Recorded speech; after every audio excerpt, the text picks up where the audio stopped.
आज का ये दूसरा एडिटोरियल है और इसमें चर्चा हो रही है कि क्या भारत का पैक्स सिलिका गठबंधन में शामिल होना एक मास्टर स्ट्रोक है या फिर हम अपनी स्ट्रेटेजिक ऑटोनॉमी यानी अपनी आज़ादी को दांव पर लगा रहे हैं। क्या बिना चीन के भारत ग्लोबल सप्लाई चेन का बॉस बन सकता है? चलिए जानते हैं आज के द हिंदू एडिटोरियल का पूरा सच। स्वागत है आपका हमारे चैनल में। मैं हूं अमिताभ आनंद और आज हम डिकोड करेंगे आज के सबसे महत्वपूर्ण editorial lines in the sand. इसमें हम समझेंगे कि कैसे सेमीकंडक्टर, एआई और क्रिटिकल मिनरल्स भारत के भविष्य की दिशा तय करने वाले हैं। आज के इस एनालिसिस में हम 4 बड़े सवालों का जवाब ढूंढेंगे यानी कि पैक्स सिलिका क्या है और भारत के लिए यह क्यों जरूरी है। भारत की एंट्री से ग्लोबल मैन्युफैक्चरिंग का केंद्र कैसे बदलेगा? क्या चीन इस गठबंधन के बदले भारत से आर्थिक बदला लेगा? और सबसे ज़रूरी जो सवाल है वो है हमारी इशू बेस्ड अलाइनमेंट्स की नीति पर इसका क्या असर पड़ेगा। अगर आप यूपीएससी या किसी भी कॉम्पिटिटिव एग्जाम की तैयारी कर रहे हैं तो यह टॉपिक आपके जीएस पेपर और इंटरनेशनल रिलेशंस के लिए बहुत क्रिटिकल है। तो पेन और डायरी उठा लीजिए और चलिए शुरू करते हैं लाइन बाय लाइन एनालिसिस।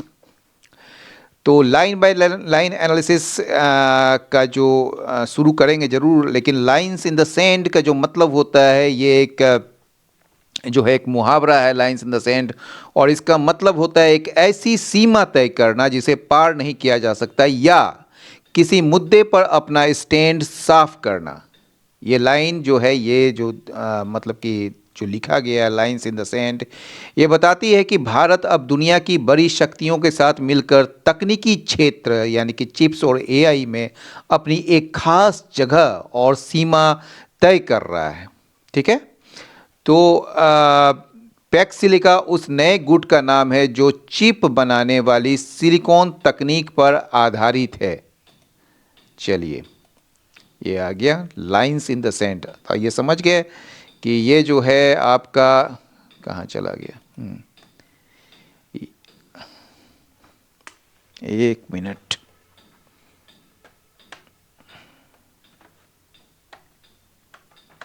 या लाइंस इन द सैंड। ठीक है, लाइंस इन द सैंड का मतलब समझ के क्या हम मतलब कि बोलने वाले थे कि ये जो है एक ऐसी सीमा तय करते हैं जिसे पार नहीं किया जा सकता है या फिर जो आपका स्टैंड है वो क्लियर करना। ठीक है, और the PACS silica alliance holds benefit कहा रहा है कि ये जो पैक्स सिलिका जो अलायंस है वो उसके फायदे तो हैं भारत के लिए। मतलब इसमें जो है ना दिखाया जा रहा है कि सिक्के के 2 पहलू हैं। एक तरफ तो पैक्स सिलिका ग्रुप में शामिल होने से भारत को बहुत सारे फायदे मिलेंगे, लेकिन दूसरी तरफ जो है but could also tie India down. लेकिन ये जो है ना भारत को क्या करेगा, ये एक ग्रुप के कड़े नियमों में बांध देगा जिससे उसकी जो अपनी ऑटोनॉमी है, मतलब कि उसकी जो अपनी मर्जी है उससे काम करने की आज़ादी थोड़ी कम हो सकती है। तो ये चीज़ ध्यान में रखना पड़ेगा। ये सिक्के के 2 पहलू की बात हो रही है इस एडिटोरियल में, जिसमें एक तरफ तो ग्रुप में शामिल होने से इसको टेक्नोलॉजी और पैसे मिलेंगे, वो चीज़ का फ़ायदा होगा, लेकिन दूसरी तरफ जो है जो इंडिया को मतलब कि टाई करेगा यानी कि उसको बांध देगा का उसका जो मतलब है भारत के हाथ भी बन सकता है इससे, क्योंकि भारत को इस ग्रुप के कड़े नियमों को मानना पड़ेगा जिससे उसकी अपनी मर्जी से काम करने की आज़ादी थोड़ी कम हो सकती है। तो ये कहने की बात हो रही है इसमें। ठीक है, लेकिन एडिटोरियल को करने से पहले मैं आपको पैक्स सिलिका का थोड़ा सा मतलब कि एक बैकग्राउंड जो है ना उसका ये बताना चाहूँगा। जो पैक्स सिलिका का जो सरल अर्थ है, पैक्स एक लैटिन शब्द है, ठीक है, जिसका अर्थ है शांति, पीस। एंड सिलिका जो होता है ये सिलिकॉन यानी कि सेमीकंडक्टर चिप्स बनाने में इस्तेमाल होने वाला जो मुख्य पदार्थ होता है उसको दर्शाता है। इसका मतलब है कि एक ऐसी वैश्विक व्यवस्था, ठीक है, जो तकनीक कंप्यूटर चिप्स यानी कि सेमी कंडक्टर्स और आर्टिफिशियल इंटेलिजेंस पर आधारित होगी। ठीक है, इसे अक्सर अमेरिका के नेतृत्व वाले उन देशों के समूह के रूप में देखा जाता है जो चीन पर निर्भरता कम करके एक सुरक्षित और भरोसेमंद तकनीकी नेटवर्क बनाना चाहते हैं। पैक्स सिलिका के जो मुख्य स्तंभ जो है उस मतलब मुख्य स्तंभ में जो सेमीकंडक्टर चिप्स, यानी कि आज के दौर में फ़ोन से लेकर मिसाइल तक सब चिप्स पर चलते हैं। इस गठबंधन का लक्ष्य इन चिप्स की सप्लाई को सुरक्षित करना है। दूसरा जो है इसका जो मुख्य स्तंभ है वो क्रिटिकल मिनरल्स है, यानी कि महत्वपूर्ण खनिज। चिप्स और बैटरी बनाने के लिए लिथियम, कोबाल्ट और गैलियम जैसे खनिजों की ज़रूरत होती है। फिलहाल इन पर चीन का दबदबा है, जिसे यह गुट चुनौती देना चाहता है। और तीसरा जो स्तंभ है वो है आर्टिफिशियल इंटेलिजेंस, यानी कि भविष्य की सेना और अर्थव्यवस्था एआई पर टिकेगी। यह गुट चाहता है, यानी कि पैक्स सिलिका जो है ये चाहता है कि एआई के नियम लोकतांत्रिक देश जैसे भारत और अमेरिका मिलकर तय करें। भरोसेमंद पार्टनर ये चौथा स्तंभ है, जिसमें जो केवल उन देशों को शामिल किया जाता है जो सुरक्षा के कड़े मानकों को मानते हैं, ताकि तकनीक का गलत इस्तेमाल जैसे जासूसी वगैरह जो है न हो सके। अब सवाल ये होता है कि भारत के लिए इसका क्या महत्व हो सकता है। तो ये है, पहला तो है कि चीन से आज़ादी मिलेगी, यानी कि भारत दवाओं के कच्चे माल और इलेक्ट्रॉनिक सामान के लिए चीन पर बहुत ज़्यादा निर्भर है। पैक्स सिलिका भारत को एक नए विकल्प देगा। दूसरा जो है फ़ायदा यह है कि निवेश। इस ग्रुप में आने से अमेरिका और अन्य अमीर देशों की बड़ी कंपनियां जैसे इंटेल, एनवीडिया वगैरह जो है भारत में अपनी फैक्ट्रियां लगा सकती हैं। तीसरा है तकनीकी शक्ति, यानी कि भारत के पास बेहतरीन इंजीनियर्स हैं। इस गठबंधन के साथ जुड़कर भारत दुनिया का टेक्नोलॉजी हब बन सकता है। एक उदाहरण से समझें इसको, जैसे पुराने समय में समुद्री रास्तों पर जिसका कब्जा होता था वो दुनिया पर राज करता था, वैसे ही आज के डिजिटल युग में जिसका सिलिकॉन पर कब्जा होगा वही दुनिया की महाशक्ति होगा। पैक्स सिलिका इसी शक्ति को सुरक्षित करने का गठबंधन है। समझ गए? अब आते हैं एडिटोरियल पर। तो आप ये समझ गए कि पैक्स सिलिका है क्या और इसका क्या पर्पस है।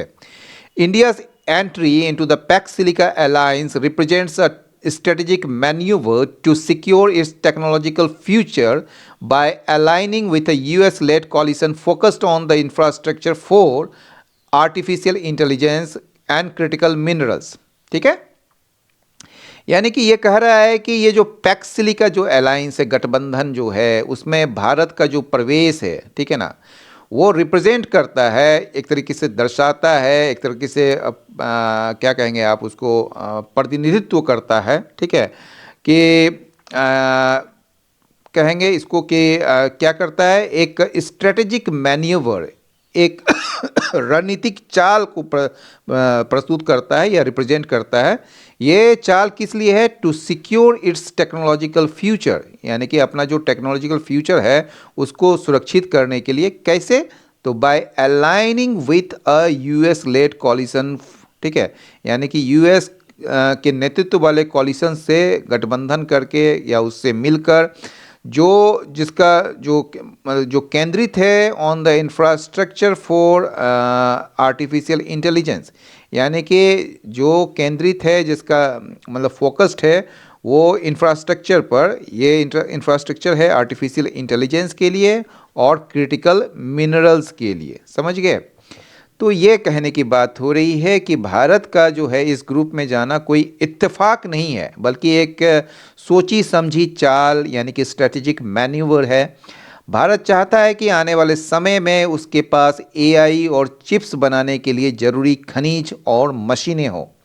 इसके लिए वो अमेरिका के नेतृत्व वाले देशों के साथ हाथ मिला रहा है, ताकि भविष्य में भारत तकनीक के मामले में पीछे न रह जाए और सुरक्षित रहे। तो इसलिए जो है ये जो आर्टिफिशियल इंटेलिजेंस और क्रिटिकल मिनरल्स के जैसे के लिए जो इंफ्रास्ट्रक्चर पर फोकस रखने वाले जो कॉलिशन है, यूएस लेड कॉलिशन, उसके साथ हाथ मिला रहा है ये। और इसे हाथ मिलाकर जो है भारत चाहता है कि वो अपना टेक्नोलॉजिकल फ्यूचर सुरक्षित रखे या उसको सुनिश्चित करे। आगे बढ़ते हैं। It's membership could boost domestic industry. अगर इसकी सदस्यता मिलती है, यानी कि इसके सदस्य अगर हो जाते हैं वो, ठीक है ना, कि इसके सदस्य बनने से ये जो ना बूस्ट करेगा डोमेस्टिक इंडस्ट्रियल गोल्स को, यानी कि जो घरेलू आपका जो इंडस्ट्रियल गोल है, ठीक है ना, औद्योगिक लक्ष्य जो है उसको बड़ी मदद मिलेगी इससे। कैसे मिलेगी? By complementing initiatives such as India semiconductor, India AI and national critical mineral mission. ये जो है आपके इंडिया सेमीकंडक्टर हो गया, इंडिया एआई हो गया, नेशनल क्रिटिकल मिनरल मिशंस हो गया, इस तरह के जो पहल हैं, जो इनिशिएटिव्स हैं, उसको कॉम्प्लीमेंट करके, कॉम्प्लीमेंट समझते हैं ना, उसका पूरक बन के, ठीक है, यानी कि जैसे ये कह सकते हैं कि ये जो चिप्स बनाने के लिए इंडिया सेमीकंडक्टर, एआई के लिए इंडिया एआई, और ज़रूरी खनिजों के लिए जो मिशन है, ठीक है ना, जैसे नेशनल क्रिटिकल मिनरल मिशन जो है, ठीक है, तो ये भारत सरकार ने पहले से ही इस कुछ योजनाएं शुरू कर रखी है। अगर ये गठबंधन क्या करेगी कि ये गठबंधन जो है इन योजनाओं के लिए कॉम्प्लीमेंटिंग का काम करेगा, यानी कि ये पूरक का काम करेगा, यानी इसे और ज़्यादा मजबूत करेगा, ठीक है, या मजबूती देगा। चलिए आगे बढ़ते हैं। By joining this ecosystem, ecosystem का यहाँ पारिस्थितिकी तंत्र नहीं है, यहाँ जो है ना ये एक सिस्टम है, एक कह सकते हैं इकोसिस्टम का जो यहाँ मतलब है वो एक ऐसा माहौल या नेटवर्क जहाँ सब मिलजुल कर काम करते हैं, तो उसको कहते हैं इकोसिस्टम। इस ग्रुप में शामिल होकर जो है ना भारत का जो मुख्य उद्देश्य जो है वो क्या है, देखिए, तो इंडिया विल एम, इंडिया का जो लक्ष्य होगा सिक्योर करना रॉ मटेरियल सप्लाई का एंड एडवांस्ड इक्विपमेंट को, और इन्वेस्टमेंट को अट्रैक्ट करना भी इसका लक्ष्य होगा, एंड प्रभावित करना होगा global tech and security standards को। तो एक तो हो गया आपको सिक्योर करना रॉ मटेरियल सप्लाई को, दूसरा हो गया एडवांस्ड इक्विपमेंट को, तीसरा हो गया इन्वेस्टमेंट को अट्रैक्ट करना, और चौथा हो गया global tech and security standards को। कहने का ये मतलब है कि ये इसमें अगर शामिल हो जाते हैं तो भारत का जो मुख्य उद्देश्य है वो चार चीज़ों को पाना है। पहला तो जैसे रॉ मटेरियल्स हो गया, जैसे चिप्स बनाने के लिए कच्चा माल उसको प्राप्त करना होगा, मतलब कि हो जाएगा उससे। एडवांस्ड इक्विपमेंट है जो यहाँ पर, उससे उसको मिलेगी, मतलब कि एक तो नई और आधुनिक मशीनें कैसे बनाएंगे तो उसके लिए उनको ये चीज़ मिल जाएगा, ठीक है। तीसरा जो होगा इससे विदेशी पैसा यानी कि निवेश आएंगे इसमें, ठीक है। और चौथा जो होगा ये इन्फ्लुएंस करेगा global tech and security standards को, यानी कि दुनिया में तकनीक के जो नियम हैं और सुरक्षा मानक जो तय होंगे उसमें भारत का उसमें दबदबा हो, यानी कि भारत उसको इन्फ्लुएंस कर सके। तो इस इकोसिस्टम को ज्वाइन करके जो है इसका जो मतलब कि भारत का जो लक्ष्य होगा ये सारी चीज़ करना होगा। India does not currently पजेज, India के पास जो है वर्तमान में, ठीक है, वो नहीं है। पजेज मतलब किसी के पास होना, पजेशन होता है ना, तो वो नहीं है सिग्निफिकेंट कैपेसिटी, एक पर्याप्त क्षमता नहीं है। किस चीज़ को लेकर? इन प्रोसेसिंग क्रिटिकल मिनरल्स, जो क्रिटिकल मिनरल्स होते हैं, जो महत्वपूर्ण जो खनिज होते हैं ना, उसको साफ करना या प्रोसेस करने का जो क्षमता जो है वो इंडिया के पास नहीं है, ठीक है, इतनी बड़ी कैपेसिटी नहीं है। Not does it extract them in large quantity, ना ही जो है इट मतलब इंडिया, ना ही जो है नॉट के बाद जो है ना उसके बाद जो है पहले आपका ये लगता है क्या कहते हैं ऑक्सिलरी लगता है, फिर उसका सब्जेक्ट आता है। तो नॉट डज इट एक्सट्रैक्ट, ना ही जो है वो निकाल पाता है, यानी कि निष्कर्षण कर पाता है मिनरल्स को बड़े पैमाने पर, बड़े क्वांटिटी में, ठीक है ना, ठीक है। That said for the rest of the world, मतलब दैट सेट का मतलब समझे क्या हुआ? दैट सेट का मतलब हुआ कि ऊपर बताई गई जो कमियां हैं ना उसके बावजूद, मतलब इसके बावजूद, यानी ऊपर बताई गई कमियों के बावजूद, for the rest of the world, पूरे दुनिया के लिए, जिसमें पैक्स सिलिका ग्रुप भी शामिल है, द मोर इम्पॉर्टेंट इम्प्लीकेशन, जो सबसे ज़्यादा जो इम्प्लीकेशन होगा इसका, ठीक है, वो इज़ इन इंडियाज़ पोटेंशियल, वो इंडिया का पोटेंशियल है, क्षमता है to shift the centre of gravity for global manufacturing and consumption. समझ गए? इसका मतलब है कि पैक्स सिलिका समूह समूह सहित पूरी दुनिया के लिए अधिक महत्वपूर्ण बात जो है, यानी कि मोर इम्पोर्टेंट इम्प्लीकेशन, यानी कि अधिक महत्वपूर्ण जो बात है या जो प्रभाव है या इसको कह सकते हैं जो असर है, इज़ इन इंडियाज़ पोटेंशियल, वो भारत की वो क्षमता जिसमें जो है वो सेंटर ऑफ ग्रेविटी, यानी कि सेंटर ऑफ ग्रेविटी का मतलब होता है, आप कह सकते हैं मतलब कि ये जो केंद्र बिंदु को जो है ना, पूरी दुनिया का जो केंद्र बिंदु है वो बदलने की क्षमता है इसमें। ठीक है, तो is in India's potential to shift the centre of gravity for global manufacturing and consumption, यानी कि ग्लोबल मैन्युफैक्चरिंग के लिए भी कहाँ पर ये सामान बनेगा, कहाँ नहीं बनेगा और कहाँ पर इसका कंज्यूम होगा, वो दोनों का जो सेंटर ऑफ ग्रेविटी वो शिफ्ट करने का इंडिया का पोटेंशियल है। मतलब कहने का ये मतलब है कि ऊपर बताई गई कमियों के बावजूद जो है, ठीक है, ठीक है, भले ही भारत के पास अभी खनिज निकालने की तकनीक कम है या उसकी क्षमता कम है, लेकिन दुनिया और पैक्स सिलिका ग्रुप के लिए भारत बहुत ज़रूरी है, क्योंकि भारत में वह पोटेंशियल है, वो क्षमता है कि वह पूरी दुनिया के सेंटर ऑफ ग्रेविटी यानी कि केंद्र बिंदु को बदल सके। मतलब भविष्य में सामान बनाने यानी कि मैन्युफैक्चरिंग करना और उसे खरीदने यानी कि कंजम्पशन का सबसे बड़ा अड्डा जो है वो भारत बन सकता है, जिससे दुनिया का व्यापार बदल जाएगा। तो ये कहने की इस लाइन में कोशिश की जा रही है। ठीक है ना।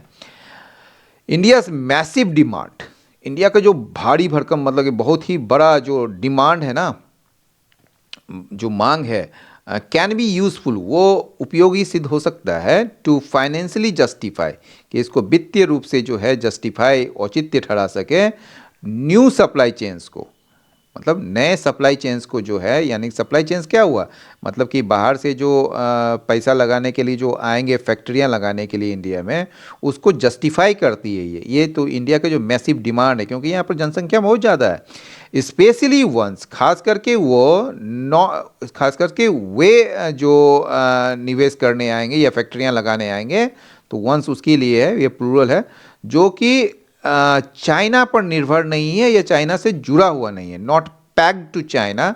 The country can also provide the engineering talent, तो इंडिया के बारे में बात कर रही है कि ये जो देश है भारत जो है ये प्रदान कर सकता है क्या, इंजीनियरिंग टैलेंट यानी कि इंजीनियरिंग प्रतिभा भी प्रदान कर सकता है, एंड असेंबली कैपेसिटी भी प्रदान कर सकता है जो रिक्वायर्ड है diversify the global technology supply chain, यानी कि जो ज़रूरत है किस चीज़ का, डाइवर्सिफाई करने का, ये जो ग्लोबल टेक्नोलॉजी सप्लाई चेन को डाइवर्सिफाई मतलब उसको एक तरीके से विविध करने का, यानी इसको ऐसे समझिए कि भारत में सामान की मैसिव डिमांड है यानी कि भारी मांग है, तो ये जो है इतनी बड़ी मांग होने की वजह से ये क्या करती है कि भारत में अपनी फैक्ट्री लगाने को, मतलब कि जो नई कंपनियां हैं वो क्या करेगी, अपनी फैक्ट्री लगाने को तैयार हो जाएंगे।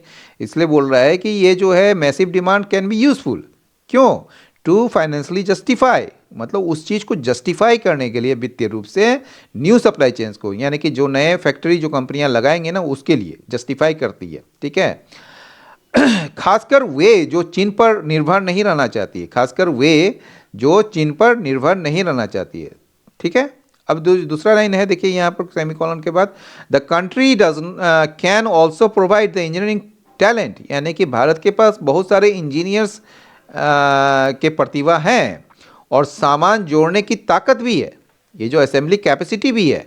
ठीक है, जिससे दुनिया की तकनीक सिर्फ एक देश तक सीमित न रहकर डाइवर्सिफाई हो सकेगी। वो कहने की बात हो रही है कि जो ये कैपेसिटी होने से क्या होगा कि हम डाइवर्सिफाई कर सकेंगे टेक्नोलॉजी सप्लाई चेन को, यानी कि अलग अलग देशों में भी इसको लगाया जा सकेगा, तो ये केवल मोनोपोली न रह जाएगा। ठीक है, इंडिया का जो पार्टिसिपेशन है could also add significant, India part, इसका जो प्रवेश जो होगा, इसका जो भागीदारी होगी, ठीक है ना, इसमें वो सिग्निफिकेंट जियोपॉलिटिकल वेट इसमें मतलब पर्याप्त जियोपॉलिटिकल महत्व या प्रभाव दे सकता है to the bloc's efforts. Bloc कौन है? ये गुट जो है, पैक्स सिलिका ग्रुप जो है, उसका जो एफर्ट्स में एक जियोपॉलिटिकल वेट डाल सकता है, ताकि ये जो एफर्ट से क्या करने का है, to establish democratic governance for critical technology,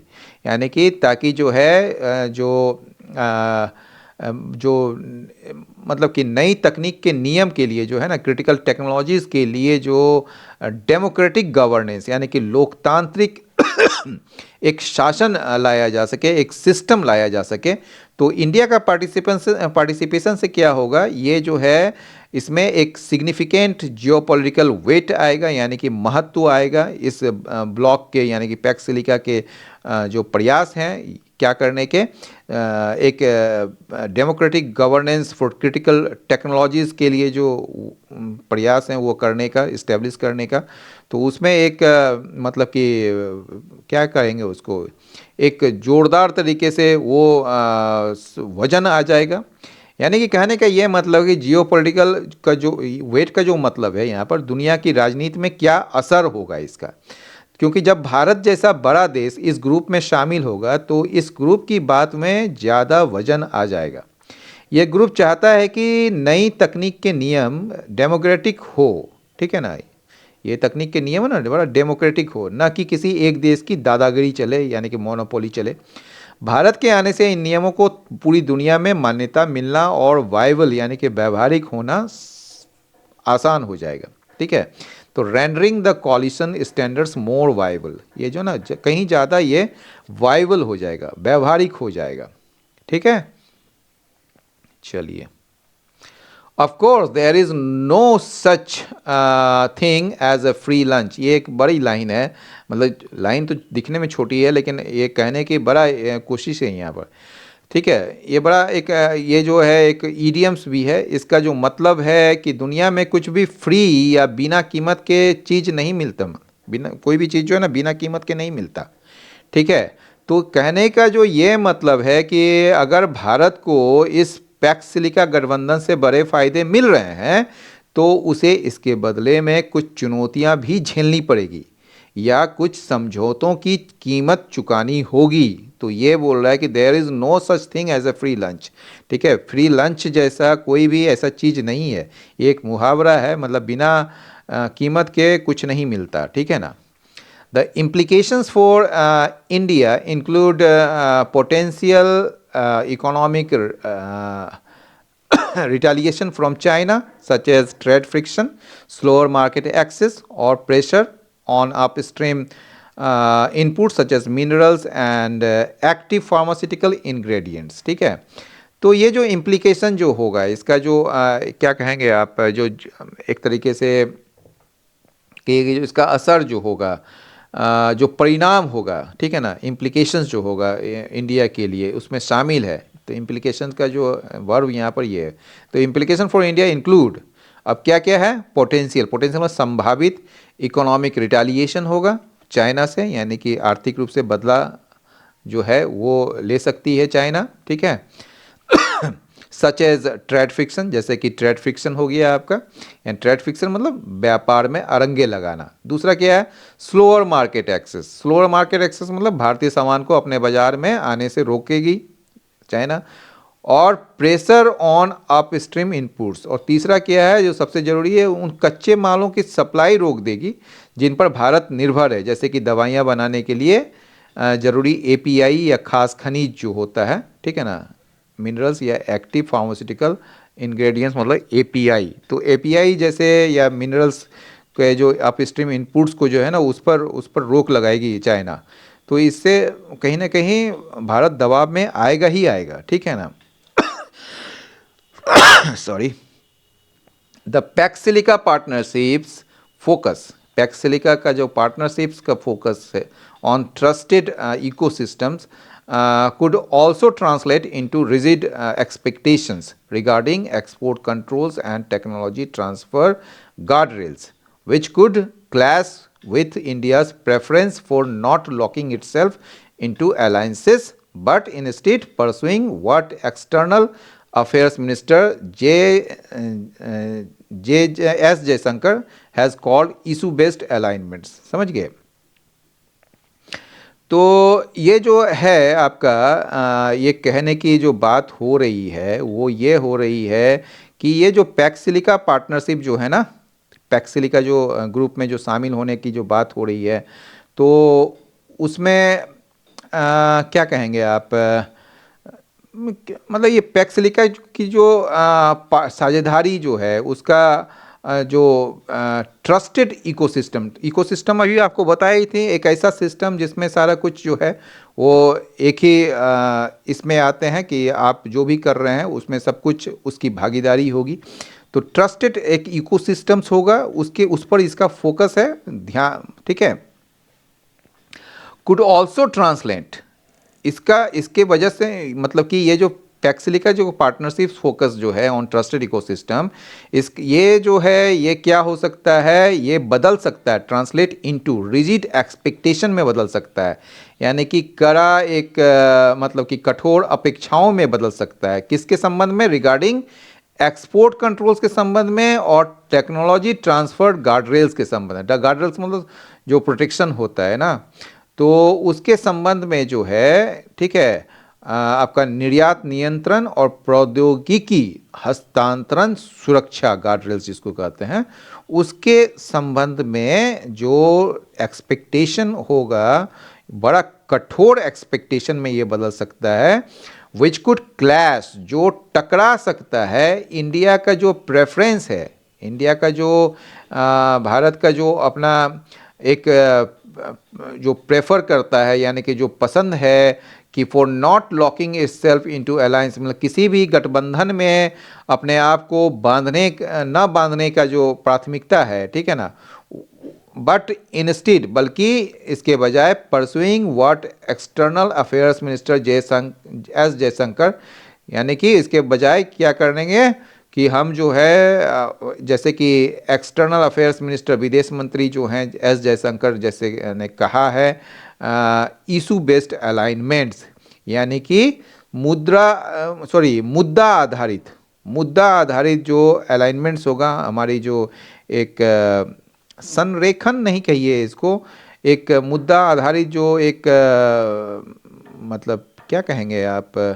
जो एग्रीमेंट्स होगा, ठीक है ना, उस पर ये हम इसको परस्यू करेंगे, ना कि हम जो है किसी अलायंस के साथ जो है अपने आप को लॉक कर लें कि हम उसी के साथ ही एकदम ये रहेंगे, ठीक है। तो ये एक इसका बड़ा ये जो है ना एक खतरनाक पॉइंट हो सकता है इसका, पैक्सिलिका का, समझ गए? गवर्नमेंट कुड, अब देखिए, government could open itself up to more criticism at home, particularly if the US-led bloc also begins to shape India's domestic AI rules in ways that look externally driven।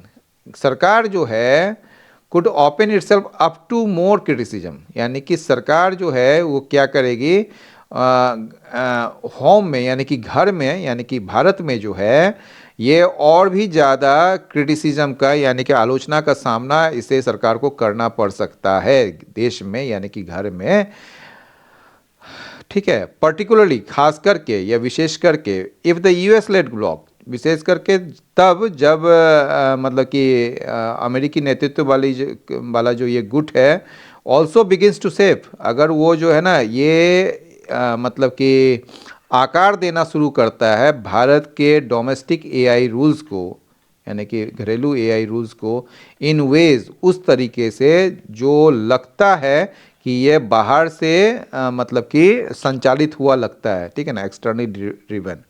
Smaller Indian firms attempting to join global value chains, ठीक है ना, जो smaller जो आपके छोटे जो भारतीय कंपनियां हैं जो जिनका कोशिश है इस ग्लोबल वैल्यू चेन्स में शामिल होने का, ठीक है, could also face significant financial burdens, उनको जो है मतलब कि क्या कहेंगे आप, मतलब फाइनेंशियल बर्डन्स का सामना करना पड़ सकता है, यानी कि मतलब वित्तीय रूप से जो है ना एक क्या कहेंगे आप, बोझ, बर्डन्स को सामना कर सकते, एंड लॉन्गर टाइमलाइंस, और लंबी समय सीमा का सामना करना पड़ सकता है ड्यू टू स्ट्रिक्टर सिक्योरिटी। यानी कि ये जो सिक्योरिटी है, यानी क्या कहेंगे आप, जो टाइट टाइट कहिए, जो एकदम स्ट्रिक्टर सिक्योरिटी ऑडिट रिक्वायरमेंट्स है, ठीक है ना। तो चूंकि ये जो है यहाँ पर क्या है कि ये मतलब इस ग्रुप का हिस्सा बनना बड़ा मुश्किल हो जाएगा छोटी कंपनियों को, क्योंकि यहाँ पर जो है ना सख्त सुरक्षा जांच जांच जो होती है, उसके कारण उसका खर्चा और समय बढ़ जाएगा, ठीक है। तो फाइनेंशियल बर्डन्स, और वही चीज़ बोल रहा है, स्मॉलर कंपनीज जो अटेम्प्टिंग, यहाँ पर जो है आपका पार्टिसिपल है जो कि एडजेक्टिव का काम कर रहा है, तो ऐसे कंपनियां जो कोशिश कर रहे हैं ग्लोबल सप्लाई वैल्यू चेन्स में शामिल होने की, उनको जो है पर्याप्त रूप से फाइनेंशियल बर्डन्स को झेलना पड़ सकता है, और लॉन्गर टाइमलाइंस को झेलना पड़ सकता है, लंबी समय से, क्योंकि इसका वजह क्या है, स्ट्रिक्टर सिक्योरिटी ऑडिट रिक्वायरमेंट्स की ज़रूरत होती है इसमें। मतलब बहुत ही कड़ा सुरक्षा जांच की ज़रूरत होती है, रिक्वायरमेंट्स की जो इन द एंड, अंत में the success of PACS silica, ठीक है। ये जो सक्सेस है आपका पैक्स सिलिका का विल डिपेंड, वो निर्भर करेगा on whether it's partners go beyond talks, कि क्या इसके जो पार्टनर्स हैं, इसके जो भागीदार हैं, वो सही में काम करेंगे। गो बियॉन्ड टॉक्स का मतलब होता है केवल बातचीत ही नहीं, उस पर सही रूप से काम करते हैं या नहीं करते हैं। यानी कि आप जो है, ठीक है, तो ये डिपेंड करेगा उस पर कि उसके जो पार्टनर हैं, क्या क्या इसके जो पार्टनर हैं वो गो बियॉन्ड टॉक्स, केवल बातचीत ही नहीं, बातचीत से आगे धरातल पर कुछ काम करेंगे, to build a real world supply chain, ताकि जो है एक रियल वर्ल्ड सप्लाई चेन्स बनाया जा सके, ठीक है। मतलब कहने का ये मतलब है कि पैक्सिला की किस सफलता जो है इस बात पर निर्भर करेगी, क्या इसके भागीदार जो हैं बातों से, न केवल बात से ही, न बातों से आगे बढ़कर एक वास्तविक रियल वर्ल्ड जो आपूर्ति श्रृंखला है, ठीक है ना, उसका निर्माण करते हैं या नहीं करते हैं। To build a real world supply way raw minerals are mined, जहाँ पर जो कच्चा माल है, या आप कह सकते हैं ये जो कच्चे खनिजों का जो खनन है वो होगा, या रिफाइंड होगा वहाँ पर, या फिर उसको चिप्स में बदला जाएगा और उसका इस्तेमाल होगा पावर एआई सिस्टम, यानी कि एआई सिस्टम को पावर करने के लिए, ठीक है। तो कहने का ये मतलब है कि ये जो भागीदार बातों से आगे बढ़कर एक वास्तविक आपूर्ति श्रृंखला का निर्माण करेंगे, जहां कच्चे खनिजों का खनन, शोधन, या फिर चिप्स में उसका परिवर्तन, और फिर एआई सिस्टम को शक्ति देने के लिए उपयोग किया जाता है। यह ठीक है। all among the pacts members creating a secure technology network that drives India's economic growth while protecting the alliance from disruptions। यानी कि यह सब जो है ना, ये सब समझौते के सदस्यों के बीच हो, ठीक है ना, all among the pacts member, ये समझौते के सदस्यों के बीच हो, क्रिएटिंग अ सिक्योर टेक्नोलॉजी, जो जिससे एक सुरक्षित प्रौद्योगिकी नेटवर्क मतलब कि क्रिएट कर सकें, उसको बना सकें, that drives India's economic growth, जो मतलब कि ड्राइव करेगा, ड्राइव मतलब गति देगा इंडिया के इकोनॉमिक ग्रोथ को, जबकि प्रोटेक्ट करेगा अलायंस को फ्रॉम डिसरप्शंस, यानी कि जबकि अलायंस यानी कि गठबंधन को व्यवधानों से बचाएगा भी, while protecting the alliance from disruptions, ठीक है।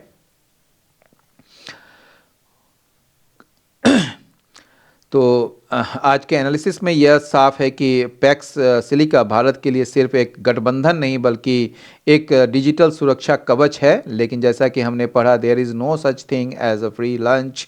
हमें चीन की प्रतिक्रिया और अपनी नीतियों की स्वतंत्रता को लेकर सतर्क रहना होगा। आपको क्या लगता है, क्या भारत को पूरी तरह से अमेरिका के नेतृत्व वाले इस गुट पर निर्भर होना चाहिए? अपनी राय कमेंट सेक्शन में ज़रूर साझा करें। अगर आज के एनालिसिस में आपको किसी भी शब्द या ग्रामर पॉइंट में डाउट है तो बेझिझक नीचे कमेंट में पूछें। मैं हर कमेंट का जवाब देने की पूरी कोशिश करूंगा। साथ ही अगर आपको यह वीडियो मददगार लगा हो तो इसे अपने उन दोस्तों के साथ ज़रूर शेयर करें। ऐसे ही डेली एडिटोरियल एनालिसिस के लिए हमारे चैनल को सब्सक्राइब करें और बेल आइकन दबाना न भूलें, ताकि कल का सेशन जो है आपसे मिस ना हो। इस सेशन के पीडीएफ नोट्स और आज की वोकेबलरी लिस्ट के लिए आप मेरे Telegram channel English with Amitabh Anand से भी जुड़ सकते हैं और वहाँ से मतलब पीडीएफ डाउनलोड कर सकते हैं। तो कल फिर मिलते हैं एक नए एडिटोरियल के साथ, लेकिन जाने से पहले मैं आपको वर्ड्स बता दूं। वर्ड्स बहुत ज़रूरी है। मैन्यूवर यानी कि पैंतरेबाजी या चाल, स्ट्रेटेजी, टैक्टिक, स्कीम इसके साइनों है। एंटो हो जाएंगे इन एक्शन, ब्लंडर या मिस्टेक। कॉलिशन गठबंधन, अलायंस, ब्लॉक, यूनियन इसका एंटो हो जाएगा सेपरेशन, डिवीजन, डिस्कॉर्ड। कॉम्प्लीमेंट हो जाएगा इनहैंस, सपोर्ट या कॉम्प्लीमेंट पूरक होना, या इसका एंटो हो जाएगा कॉन्ट्रास्ट, डैमेज, वीकेंड। एक्सट्रैक्शन मतलब निकालना, रिमूवल, विड्रॉल या माइनिंग इसका एंटो हो जाएगा इंसर्शन, एडिंग या फिलिंग। इम्प्लीकेशन का निहितार्थ, प्रभाव या असर या जो कुछ भी कह सकते हैं। कॉन्सिक्वेंस इसका परिणाम भी कह सकते हैं, रिजल्ट, इफेक्ट। आपको इम्प्लीकेशंस का एंटो हो जाएगा कॉज, सोर्स या फिर ओरिजिन। रिटेलिएशन मतलब बदला, रिवेंज, वेंजियंस या फिर रिप्राइजल। एंटो हो जाएगा फॉरगिवनेस, पार्डन या ग्रेस। वाइबल का मतलब व्यवहारिक या व्यवहार्य वो भी होता है, फिजिबल, प्रैक्टिकल या वर्केबल। एंटो हो जाएगा इम्पॉसिबल, अनलाइकली या फ्यूटाइल। डिसरप्शन मतलब व्यवधान होता है, इंटरप्शन, ऑब्स्टिकल या ब्रीच इसका एंटो हो जाएगा कॉन्टिन्यूटी, स्टेबिलिटी या पीस। सॉवरेंटी मतलब होता है संप्रभुता या पूर्ण अधिकार, ऑटोनॉमी, इंडिपेंडेंस या फिर लिबर्टी इसका एंटो हो जाएगा सब्जुगेशन या फिर डिपेंडेंस या स्लेवरी। फ्रिक्शन का मतलब कॉन्फ्लिक्ट यानी कि तनाव, झगड़ा, ये डिस्कॉर्ड, टेंशन इसका एंटो हो जाएगा हार्मनी, एग्रीमेंट या पीस। ऑडिट मतलब लेखा या जांच कह सकते हैं, इंस्पेक्शन, स्क्रूटनी या फिर रिव्यू इसका एंटो हो जाएगा नेगलेक्ट, ओवरसाइट या इग्नोरेंस। अलाइनमेंट का जो क्या कहते हैं साइनो जो हो जाएगा अलायंस हो जाएगा, एसोसिएशन होगा, एग्रीमेंट होगा, इसका एंटो हो जाएगा डिसएग्रीमेंट, सेपरेशन या कॉन्फ्लिक्ट। गार्डरेल का जो मतलब होता है ये एक सेफगार्ड या boundary to prevent something from going wrong, इसको सेफगार्ड, प्रोटेक्शन या बैरियर कहते हैं। इसका एंड हो जाएगा हैजार्ड, रिस्क या फिर ओपनिंग। और बोल्स्टर का मतलब होता है मजबूत करना, स्ट्रेंथन या वीकेन। ठीक है, या इसका सपोर्ट भी कह सकते हैं, इन्फोर्स। इसका एंड हो जाएगा undermine, damage. Lines in the sand का जो मतलब होता है एक स्पष्ट सीमा रेखा खींचना, ठीक है ना, या अपना करार रुख स्पष्ट करना। By joining the alliance India has drawn lines in the sand regarding its tech security, यानी कि गठबंधन में शामिल होकर भारत ने अपनी तकनीकी सुरक्षा को लेकर एक स्पष्ट सीमा रेखा खींच दी है। No such thing as a free lunch, मुफ्त में कुछ नहीं मिलता भैया। The alliance offers great tech, ये ग्रेट टेक तो देता है, बेहतर तकनीक तो देता है, लेकिन there is no such thing as free lunch as it brings China's anger too, क्योंकि ऐसा कुछ भी मुफ्त में नहीं मिलता, क्योंकि इसे चाइन की नाराज़गी भी साथ लेके आता है। टाई समवंस डाउन यानी कि किसी को सीमित करना, एक तरीके से उसको बांधना। न्यू एक्सपोर्ट रूल्स जो हो वो माइट टाइड इंडिया डाउन, वो जो है भारत को एक बांध सकता है टू स्पेसिफिक ट्रेड पार्टनर्स के साथ, ठीक है। सेंटर ऑफ ग्रेविटी यानी कि शक्ति का केंद्र या मुख्य आकर्षण। India has the potential to become the new centre of gravity for global manufacturing, यानी कि वैश्विक विनिर्माण के लिए एक नया शक्ति का केंद्र बनने की क्षमता है इंडिया में। गो बियॉन्ड टॉक्स यानी कि सिर्फ बातों तक सीमित न रह के कदम भी उठाना, ठोस कदम। For the pact to succeed, ये समझौते को सफल होने के लिए जो सदस्य लोग हैं उसको क्या करना चाहिए, बातों तक सीमित न रहकर उसे मतलब कि ठोस कदम उठाना चाहिए और एक रियल फैक्ट्रीज बनाना चाहिए, ठीक है। Open oneself up to, ठीक है, यानी to make oneself vulnerable to criticism, यानी कि अपने आप को जो है ना आलोचना का शिकार बना लेना या असुरक्षित बना लिया। बाय चेंजिंग लॉज क्विकली, कानून को तेजी से बदल बदल कर जो है अब क्या करते हैं, government might open itself up to criticism from the public, government जो है सरकार खुद को जनता की आलोचना का मौका दे सकती है।